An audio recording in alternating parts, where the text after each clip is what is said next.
Back to my channel Puja's lifestyle. I hope তোমরা সবাই খুব ভালো আছো, আমিও খুব ভালো আছি। তো প্রথমে সবাইকে জানাই হ্যাপি পঞ্চমী। আজকে পঞ্চমী বলা চলে না, আজকে ষষ্ঠী পড়ে গেছে। এখন বাজছে রাত্রি 12টা। তো এখন আমি রেডি হয়েছি, যাব কল্যাণী ITI ঠাকুর দেখতে। আরও যা যা প্যান্ডেল আছে সেই প্যান্ডেল হপিং করতে যাব। আমরা যেরকমটা প্রতি বছর বেরিয়ে থাকি রাত্রিবেলা, সেরকমটা এবারেও যাব। তো চলো, কী কী ঠাকুর দেখছি, কী করছি, সবটাই এই ব্লগে থাকবে। তো এই ব্লগটায় চোখ রাখলে অবশ্যই দেখতে পাবে। তো চলো, রেডি হয়ে নিয়েছি। এটা আমার একটা নিউ ড্রেস, যেটা তোমাদের সাথে শেয়ার করা হয়নি, এটা আমি পরেছি আজকে। তো চলো বেরোনো যাক, বেরিয়ে আবার দেখা হচ্ছে তোমাদের সাথে। দেখো বন্ধুরা, ফাইনালি কিন্তু আমরা বেরিয়ে পড়লাম। তো আমি আর তোমাদের দাদাভাই দিকে বেরিয়েছিলাম, আর এখানে এসে ওয়েট করছিলাম আমার দুই দেওরের জন্য। তোমরা তো অনেকেই জানো আমরা প্রতি বছর কল্যাণীতে কারা কারা যাই প্যান্ডেল হপিং করার জন্য। তো দেখো, তোমার দাদাভাই আর হচ্ছে আমার দেওর, মানে ওরা কিন্তু সবেমাত্র ডিউটি থেকে এসেছিলো। তো ডিউটি থেকে এসে ডিনারটা সেরেই কিন্তু ওরা জামা কাপড় আর চেঞ্জ করেনি, একেবারে কিন্তু কল্যাণী ঠাকুর দেখতে যাওয়ার জন্য আমরা বেরিয়ে পড়ছি। তো প্রতি বছর না আমরা একটু তাড়াতাড়িই বেরাই, মোটামুটি 11:30-12টার মধ্যে। তবে এবছর বেরাতে আমাদের প্রায় রাত 1টা বেজে গেছিলো। যাই হোক, এরপরে কিন্তু আমরা উঠে গেলাম হাইওয়েতে, আর আমরা প্রথমে যাব হচ্ছে কল্যাণী ITR প্যান্ডেলটা হপিং করতে, তারপরে কিন্তু ফেরার পথে কাঁচাপাড়ার প্যান্ডেলগুলো হপিং করব। তো জানো তো, এবছর আমাদের ITI প্যান্ডেল হপিং করতে একটু লেট হয়ে গেল। প্রতিবারই আমরা চতুর্থী বা তৃতীয়ার মধ্যে কিন্তু কল্যাণীর প্যান্ডেল হপিং করে নিই। তো যেহেতু এবছর পঞ্চমী পড়েছিল শনিবার আর ষষ্ঠী পড়েছিল রবিবার, আর সানডেতে তোমার দাদাভাই ডে অফ থাকে, তাই কিন্তু আমরা পঞ্চমীর দিনটা সিলেক্ট করেছিলাম প্যান্ডেল হপিং করতে যাওয়ার জন্য। আর একটা জিনিস নোটিস করেছো বন্ধুরা, রাস্তার মধ্যে দেখতে পাচ্ছ কত 2 হুইলার 4 হুইলারের ভিড়। মানে আজকে এবছর এসেই দেখতে পাচ্ছি হাইওয়েতে এত গাড়ির ভিড়। সবাই কিন্তু এখন রাতেই যায় প্যান্ডেল হপিং করার জন্য, একটু ফাঁকা পাওয়ার আশায়। কিন্তু ফাঁকা কিন্তু থাকে না, প্যান্ডেলগুলো দেখে মনে হয় কি যে হয়তো সপ্তমী অষ্টমীর ভিড়। যাই হোক, কথা বলতে বলতে কিন্তু আমরা চলে আসলাম কল্যাণীতে। তো দেখতেই পাচ্ছ লাইটিং দেখে। তো প্রথমে চলে আসলাম এই প্যান্ডেলটা হপিং করতে। এই জায়গাটার নাম আমি ঠিক জানি না। তো এখানের প্যান্ডেলটাও কিন্তু প্রতি বছর খুব সুন্দর করে, এবছরও কিন্তু এখানের প্যান্ডেলটা খুব সুন্দর করেছিল, যদিও কি থিম করেছিল সেটা আমি ঠিক জানি না। যদি কেউ জেনে থাকো তাহলে কিন্তু অবশ্যই মেনশন করে দিও। আর চারপাশটা দেখে মনে হচ্ছে না আজকে সপ্তমী কি অষ্টমী, কিন্তু আজকে কিন্তু পঞ্চমী। আর এখন কিন্তু সবাই বেশিরভাগ রাতেই ঠাকুর দেখতে বেড়ায়, প্যান্ডেল হপিং করতে বেড়ায়, যেহেতু রাতে একটু সবাই ফাঁকা পাওয়ার আশায়। কিন্তু ফাঁকা তো আর পাওয়া যায় না। যাই হোক, এই দিনগুলোর জন্যই কিন্তু আমরা এক বছরের অপেক্ষা করে থাকি, একটু ভিড় হলেও ক্ষতি নেই। যাই হোক, চলো এবারে কিন্তু প্যান্ডেলের ভেতরের দিকে ঢোকা যাক। আমরা কিন্তু এখানে অনেক ফটো তুলেছি, যেগুলো তোমরা থাম্বনেলে দেখতে পাবে, আশা করি দেখেও নিয়েছো। তো তোমাদের এই প্যান্ডেলটা হপিং করতে কেমন লাগছে অবশ্যই জানিও। তোমাদের কাছে তুলে ধরছি ভেতরটা কীরকম করে সাজিয়ে তুলেছে। তো চলো আমার ব্লগটার সাথে থাকো আর ব্লগটা দেখতে থাকো। প্যান্ডেলটার ভেতরটা কিন্তু খুব সুন্দর করে ডেকোরেশন করেছিল, ঢুকতেই কিন্তু খুব সুন্দর লাগছিল। আর এখানে কিন্তু ফটোগুলো দারুণ আসছিল, যেহেতু একটু থিমটা রেখেছিল ইয়েলোর ওপর, তার জন্য কিন্তু ফটোগুলো একদম ক্লিয়ার আসছিল।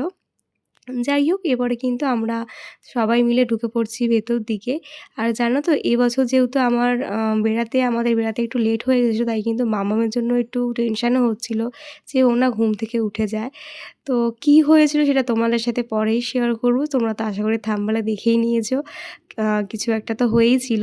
যাই হোক, এরপরে কিন্তু আমরা ভেতর দিকে ঢুকে পড়লাম। আর দেখো মণ্ডপের ভেতরে কত ভিড়, আর ওই হচ্ছে আমাদের মা দুর্গা প্রতিমা। তো এখানে ঢুকে কিন্তু মাকে মন ভরে প্রণাম করলাম, মাকে ডাকলাম। আর এটা হচ্ছে আমার এবছরের পুজোর সেকেন্ড ঠাকুর দেখা বলতে পারো। মানে প্রথমটা তো দেখেছিলাম, তোমরা দেখেইছো আশা করি মিনি ব্লগে, আর এটা হচ্ছে সেকেন্ড ঠাকুর দেখা। এরপরেই কিন্তু আমরা চলে যাব কল্যাণীতে। আর কল্যাণীতে তো প্রচুর ভিড় হয় তোমরা জানো, জানি না এই বছর আমরা কতটা কি ভিড় পাবো। আশা করি ভিড় পাবোই, কারণ আমরা এই বছর আস্তে আস্তে আমাদের একটু লেট হয়ে গেছে, পঞ্চমী হয়ে গেছে। তো পঞ্চমী যেহেতু হয়ে গেছে, ভিড়টা আশা করি একটু বেশিই হবে। তারপরে কিন্তু প্যান্ডেলটা হোপিং করার পর আমরা এখান থেকে বেরিয়ে পড়লাম, বেশিক্ষণ আর ওয়েট করিনি, কারণ অনেকগুলো প্যান্ডেল হোপিং করতে হবে। বাড়ি ফেরার টাইমের মধ্যে মামাম যদি উঠে যায়, তার মধ্যে আমাদের বাড়ি ফিরে যেতে হবে, সেই কথাটা মাথায় ছিল। তো দেখো, এবারে কিন্তু আমরা কল্যাণী ITIতে যাচ্ছি। আর ITI যাওয়ার পথে কিন্তু এই রাস্তাগুলো দেখো পুরো জমজমাটি, মানে কল্যাণী কিন্তু খুব ভালো একটা জায়গা, নিস্তব্ধ একটা জায়গা। আমার ভীষণ ভালো লাগে, যেহেতু এখন পুজো হচ্ছে তাই দেখো রাস্তার চারিদিকে লোকে লোক। দেখে যেন মনেই হচ্ছে না এখন রাত্রির 2টো বাজে, দেখে মনে হচ্ছে এখন সন্ধ্যে 7টা বাজে। যাই হোক, বেশ সুন্দর লাগছিল পরিবেশটা দেখতে, আর এইগুলো দেখে কিন্তু মনে হচ্ছিল যে পুজো পুজো একটা ফিলিং মানে আসছিল এই আর কি। তারপরে দেখো আমরা ফাইনালি কল্যাণী ঢুকে পড়লাম, আর কল্যাণী আইটিআই প্যান্ডেলটা এবার ওপেন করতে যাচ্ছি। তো এখানে কল্যাণী আইটিআই মোড়ে যাওয়ার জন্য অনেকগুলো রাস্তা থাকে। তো আমরা পেছন দিকের রাস্তাটাতে এসেছিলাম যাতে একটু ফাঁকা ফাঁকা পাওয়া যায়। পেছন দিক দিয়ে এসেছিলাম বলেই কিন্তু একটু ফাঁকা পেয়েছিলাম। তারপরে দেখো আমাদের গাড়িটা কিন্তু পার্কিং করা হয়েছিল। তারপরে হাঁটতে হাঁটতে আমরা মণ্ডপের দিকে এগিয়ে যাচ্ছিলাম। আর মণ্ডপটা তোমাদের তো বললামই, আমরা পেছন দিক দিয়ে এসেছিলাম। ওই দেখো মণ্ডপের চূড়া দেখা যাচ্ছে। ফাইনালি কিন্তু আমরা কল্যাণী আইটিআইয়ের সামনে একদম চলে এসেছি। তো দেখো এই হচ্ছে ওই কল্যাণী আইটিআইয়ের প্যান্ডেল এবছরে। তোমাদের কেমন লাগছে দেখতে অবশ্যই জানিও। আর জানো তো বন্ধুরা, এবছর কিন্তু কল্যাণী আইটিআইতে সেরকম একটা ভিড়ে পড়তে হয়নি। এখানে সিস্টেমটা খুব ভালো করেছিল, এখানে কিন্তু প্রচুর পুলিশ ছিল। তো প্যান্ডেলের সামনে সেরকম বেশিক্ষণ দাঁড়াতে দিচ্ছিল না। তো দেখো আমি তোমাদের কাছে যেটুকু ক্লিপ নিয়েছিলাম সেটুকুই তোমাদের সাথে শেয়ার করছি। আর প্রতি বছরের মতন কিন্তু কল্যাণী আইটিআইতে প্যান্ডেলের থেকে প্যান্ডেলের ভেতরটা কিন্তু আমার বেশি ভালো লাগে। তোমরা তো যারা আমার ব্লগ দেখো আগের বারের প্যান্ডেলগুলোও দেখেছো আশা করি। আর যারা যারা কল্যাণীতে প্যান্ডেল হোপিং করতে আসো তারাও জানো। তো দেখো ভেতরের কাজগুলো কি সুন্দর, মানে অসাধারণ কাজ। এখানে কিন্তু ভেতরে যে ওয়ালের কাজগুলো থাকে সেগুলো কিন্তু শামুক বা গুগলি এইসব জিনিসপত্র দিয়ে করে আর কি প্রতি বছরই। তো এবছর করেছিল কি আমি ঠিক জানি না, কারণ এবছর আমি অতটা ধৈর্য ধরে দেখিনি। তো আমার মনে হলো যে ওরকম টাইপেরই কিছু কাজ করেছিল। দেখো এই ভেতরের কাজগুলো একদম সূক্ষ্ম কাজ, ভীষণই ভালো। আর সবথেকে মেন যে জিনিসটা সেটা হচ্ছে মা দুর্গাকে কিন্তু অনেক ভরি সোনা দিয়ে মাকে সজ্জিত করা। তো দেখো মার কি অপরূপ দৃশ্য, কি অপরূপ রূপ, কি সুন্দরই না লাগছে মা দুর্গাকে। আমার তো বেশ সুন্দর লেগেছে, তোমরাও জানিও তোমাদের কেমন লাগলো দেখতে। তো কত ভরি বেশ সোনা দিয়ে মাকে সাজানো হয় সেটা আমি ঠিক জানি না। তো যাই হোক, তারপরে কিন্তু আমাদের কল্যাণী আইটিআইয়ের প্যান্ডেল এবছরে হোপিং করা হয়ে গেছে। এবার কিন্তু আমরা প্যান্ডেল হোপিং করে বেরিয়ে পড়ছি। এখানে ভেতরটা খুবই গ্যাঞ্জাম, প্রচণ্ড ভিড়। আর যদিও এখানে প্রচুর পুলিশ ছিল তার জন্য কিন্তু এখানে সেরকম একটা ভিড় ঠেলাঠেলি বা চাপাচাপি জিনিসটা হয়নি, যেটা প্রতিবার হয়ে থাকে। একদমই ফাঁকায় ফাঁকায়, মানে ভালোভাবে ঠাকুর দর্শন করেছি বলতে পারো। তারপরে কিন্তু বেরিয়ে পড়লাম। আর বেরিয়ে কিন্তু আমি যেহেতু ঘর সাজাতে খুব ভালোবাসি, এই জিনিসগুলো আমার চোখে পড়বে না তা তো হতেই পারে না। তো দেখো আমি ঠাকুর দেখতে এসে কিন্তু ঘর সাজানোর জিনিস কিনতে ব্যস্ত হয়ে পড়েছি। তো দেখো এইগুলোকে কি বলে আমার ঠিক জানা নেই, তবে এইগুলো আমার খুব ভালো লাগে ঘর সাজিয়ে রাখতে। বেশ আমি তো ঘর সাজাতে খুব ভালোবাসি, তাই কিন্তু এটা দেখে চোখ আটকে গেল। তো এখান থেকে একটা কিনেও ফেললাম। তো দেখো আমি এটা কিনেছিলাম, কি কিনেছিলাম সেটা তোমার সাথে অন্য একদিন শেয়ার করব। তবে আমার খুব পছন্দ হয়েছে, আর আমি যেহেতু ঘর সাজাতে খুব ভালোবাসি তাই এইসবের প্রতি একটু আলাদাই টান আছে আমার। যাই হোক, তারপরে দেখো আমরা ওখান থেকে বেরিয়ে পড়েছিলাম এবারে রথতলা ঠাকুরটা দেখতে যাব বলে। আর এখানে দেখো এসে জ্যামে ফেসে গেছিলাম, প্রচণ্ড জ্যাম ছিল এখানে, প্রায় আধ ঘন্টার মতন এখানে দাঁড়িয়ে। তো দেখো এখানে এসে দেখি কল্যাণী আইটিআইয়ের থেকেও কিন্তু রথতলার ভিড়টা বেশি। আর আমার পার্সোনালি মনে হয়েছে কল্যাণী আইটিআইয়ের থেকে রথতলার প্যান্ডেলটা সত্যি অসাধারণ হয়েছে, এখানের প্যান্ডেলটা বেশি ভালো হয়েছে। তো এখানে থিম কি করেছিল চলো তোমাদের সাথে সেখানে গিয়ে দেখাচ্ছি। আর দেখতে পাচ্ছ কত লাইন পড়েছে। তো এখন আমরা যাচ্ছি গাড়িটা পার্কিং করতে। আর রাস্তার ওপরে কিন্তু গাড়ি পার্কিং করা যাচ্ছে না, আমাদের গাড়িটা একটু ভেতর দিকে গিয়ে পার্কিং করতে হয়েছিল। তো এত লাইন দেখে তো ভেবেছিলাম হয়তো এর ভেতরে ঢোকা হবে না, তবে গাড়িটা পার্কিং করেছি যেদিকে সেখান থেকে কিন্তু একটা গেট ছিল, সেই গেটটা দিয়ে ঢুকে কিন্তু আমরা খুব সহজেই প্যান্ডেলের ভেতরে ঢুকে গেছিলাম, সেখানে কিন্তু ফাঁকা ছিল।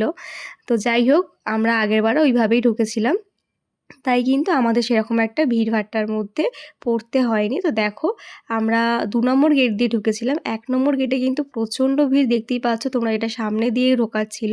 আর এইদিকের গেটটা দিয়ে কিন্তু সেরকম একটা ভিড় আমরা পাইনি, দেখতেই পাচ্ছ একদম ফাঁকায় ফাঁকায় আমরা ঢুকছি। আর এখানের প্যান্ডেল আমার প্রতিবার দারুণ লাগে, কল্যাণীর থেকেও ভালো লাগে। আগেরবার করেছিল এখানে বৃন্দাবনের প্রেম মন্দির, আর এবছর করেছে মেবি এটা স্বামীনারায়ণ মন্দির কোথাকার, সেটা আমি ঠিক মনে পড়ছে না। তো যাই হোক, তোমরা জেনে থাকলে জানিও।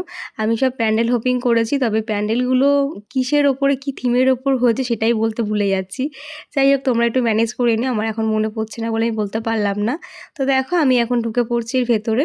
আর কি অপরূপ দৃশ্য! দূর থেকে দেখে কিন্তু মনে হচ্ছে এটা আসলেই মন্দির। এটা যে একটা প্যান্ডেল সেটা কিন্তু কেউ দেখে বুঝতেই পারবে না। খুবই সুন্দর। আমার কল্যাণী আইটিআইয়ের থেকেও কিন্তু এই প্যান্ডেলটা ভালো লেগেছে। দারুণ দুর্দান্ত, মানে এক ভাষায় যাকে বলা লাজবাব। তো খুব সুন্দর হয়েছে। তোমরাও জানিও তোমাদের কোন প্যান্ডেলটা সবথেকে ভালো লেগেছে। আর এখানে দেখো আমার পাগলামি। আমি এখানে পিছনে কে ছিল সেগুলো অতটা মানে খেয়াল করিনি, যে পেছনে একজন ফটো তুলছিল। তার সামনে গিয়ে আমি এভাবে ভিডিও শ্যুট করছিলাম। তারপর তোমার দাদাভাই বলছে, "দেখো পেছনে কে আছে?" যাই হোক, তারপরে কিন্তু আমরা একে, একে ভেতর দিকে ঢুকে পড়ছি। আর দেখো ভেতরের সাজসজ্জাও কিন্তু জাস্ট দারুণ! খুব সুন্দর করে প্যান্ডেলটা ডেকোরেশন করেছিল। আমার তো কল্যাণীর থেকেও এই প্যান্ডেলটা বেশি ভালো লেগেছে পার্সোনালি। তো যাই হোক, তারপরে কিন্তু আমরা ভেতর দিকে ঢুকলাম। আর এইখানে কিন্তু একটু ভিড় ছিল এই প্যান্ডেলটার ভেতরে। এখানে ঢুকে কিন্তু আমরা ৪ জনে মিলে একটু সেলফি, একটু ফটো তুললাম। আর এখানে ফটোগুলো দারুণ আসছিল। তো দেখো আমার হাতে জিনিসটা দেখতেই পাচ্ছ, কল্যাণী আইটিআই থেকে কিনেছিলাম। আর কিনেছিলাম কিছু কানের, সেগুলো তোমাদের সাথে অন্য একদিন শেয়ার করব। তো দেখো এর ভেতরটাও কি সুন্দর করে সাজিয়েছি, কি সুন্দর হাতের কাজ! দেখে যেন মনে হচ্ছে পুরো সেম টু সেম পুরো অরিজিনাল মন্দির। দেখে কিন্তু মনেই হচ্ছে না যে এটা একটা প্যান্ডেল বা এটা একটা প্যান্ডেল হতে পারে। সত্যি দুর্দান্ত কাজ। এত সুন্দর করে ফুটিয়ে তুলেছে প্যান্ডেলটা, মানে দারুণ, দারুণ! আমি আর বলার ভাষা খুঁজে পাচ্ছি না, এতটাই সুন্দর লেগেছে আমার। আর দেখো এর ভেতরটা প্রচণ্ড ভিড় ছিল, এখানে সেরকম একটা দাঁড়াতে পারিনি। তো যেটুকু দাঁড়াতে পেরেছিলাম সেটুকু টাইমে কিন্তু কিছু ফটো, কিছু ভিডিও আমরা নিয়েছিলাম। কিছু ফটোও তুলেছিলাম। তো এরপরে কিন্তু আমরা বেরিয়ে পড়বো। তার আগে তোমাদেরকে ঠাকুরটা দর্শন করে দিই দূর থেকে, যেহেতু সামনে প্রচণ্ড ভিড় ছিল তাই সামনে আর যেতে পারিনি। আর প্রতি বছরের মতন এবছরও কিন্তু এখানে ঝাড়টা বেশ সুন্দর করে সাজিয়েছিল। তো আমার তো বেশ ভালো লাগলো। তোমরাও জানিও তোমরা কে কারা, কারা আসলে এই প্যান্ডেলটা হোপিং করতে কাঁচরাপাড়ায় রথতলায়। তো তারপরে কিন্তু আমরা চলে গেলাম ভেতরের মেলাতে। আর আমাদের প্যান্ডেল হোপিং করতে, করতে খুব খিদে পেয়ে গেছিলো। কারণ অনেকটা রাত্রি হয়ে গেছিলো। রাত ঠিক বলা যায় না, এখন কিন্তু ভোর হয়ে গেছে। প্রায় এখন ৩টে বাজছিল। তো এখানে এসে কিন্তু আমরা একটা মোমোর দোকান দেখে দাঁড়িয়ে পড়লাম। তো আমরা একটা মোমো নিয়েছিলাম, স্টিম মোমো। যেহেতু খিদে পেয়ে গেছিলো আর খিদের মুখে কী খাবো ভেবে পাচ্ছিলাম না। তাই ভাবলাম যে চলো একটা মোমো নেওয়া যাক, সেটাই সবাই মিলে খাবো। যেহেতু অনেকটা রাত্রি তাই একদিকে খেতে ইচ্ছা করছিল, একদিকে ভাবছি খাবো কি খাবো না। তারপরে ফাইনালি কিন্তু এখান থেকে মোমোটা নিয়ে মোমোটা খেলাম সবাই মিলে। আর মোমোটা কিন্তু সেরকম একটা ভালো ছিল না। বেশিরভাগটাই ভেতরে ছিল হচ্ছে বাঁধাকপি, মানে চিকেন মোমো আমরা নিয়েছিলাম, চিকেন স্টিম মোমো। চিকেন তো ছিলই না, আর সসটা প্রচণ্ড ঝাল ছিল। তো যাই হোক, কী আর করা যাবে, খিদের পেটে এটা দিয়ে কাজ চালালাম। তারপরে কিন্তু আইসক্রিম নিয়েছিলাম। এখানে আমরা অরুণ আইসক্রিম খুঁজছিলাম, কিন্তু অরুণ আইসক্রিম আর পাইনি। এখান থেকে আমরা নিয়েছিলাম হচ্ছে আমুলের আইসক্রিম। তো আইসক্রিম খেতে, খেতে জানো তো মামামের জন্য খুব মনটা খারাপ হচ্ছিল। কী জানি মেয়েটা কী করছে। তো ভাবতে না ভাবতে বলে না মায়ের মন, আমরা জাস্ট আমি আর তোমার দাদাভাই জাস্ট আলোচনা করছিলাম, কী জানি মেয়ে ঘুমাচ্ছে না উঠে গেছে। ঠিক তার ১০ মিনিট পরেই কিন্তু আমাদের কাছে ফোন আসে যে মাম্মাম উঠে গেছে, খুব কান্নাকাটি করছে। তারপরে কিন্তু আমরা এখান থেকে বলতে পারো তাড়াহুড়ো করে বেরিয়ে গেছি। যেহেতু হাইওয়ে দিয়ে গেছিলাম তার জন্য কিন্তু আমরা প্রায় ২০ মিনিটের মধ্যে বাড়ি পৌঁছে গেছিলাম। তো কী আর করা যাবে, ওকে রাত্রিবেলা নিয়ে আসলেও ঠান্ডা লেগে যেত। আর যেহেতু ও রাত্রিবেলা জাগা অভ্যাস নেই, তাই কিন্তু কোনোবারই ওকে নিয়ে আসি না। হয়তো পরের বার থেকে ওকে নিয়ে আসতে হবে। তো এরপরে আমি কোনো ভিডিও শ্যুট করিনি, যেহেতু তাড়াহুড়োতে ছিলাম। তো ফাইনালি রাত্রির এখন বাজছে 3:45 মতো, বাড়ি এসে গেছে। মামাম কিন্তু আমাকে দেখে শান্ত হয়ে গেছে। ওর খুব কান্নাকাটি করছিল। তো আজকের দিনটা স্পেশালি থ্যাংক ইউ জানাতে হয় মাকে। মায়ের জন্যে আমরা ঠাকুরটা মানে প্যান্ডেলটা হোপিং করতে পেরেছি। মা না থাকলে হয়তো প্যান্ডেলগুলো হোপিং করাও হতো না। মা ওকে অনেকটা টাইম সামলেছে। তো যাই হোক, এইভাবেই আমরা পঞ্চমী রাত্রিটা প্যান্ডেল হোপিং করলাম। তোমাদের কেমন লাগলো অবশ্যই জানিও। কিছু প্যান্ডেল দেখা হয়েছে, কিছু প্যান্ডেল দেখা হয়নি। তো কী আর করা যাবে। যাই হোক, চলো এখন আমাদের ব্লগটা এখানে এন্ড করলাম। দেখা হচ্ছে নেক্সট ভিডিওতে। বাই।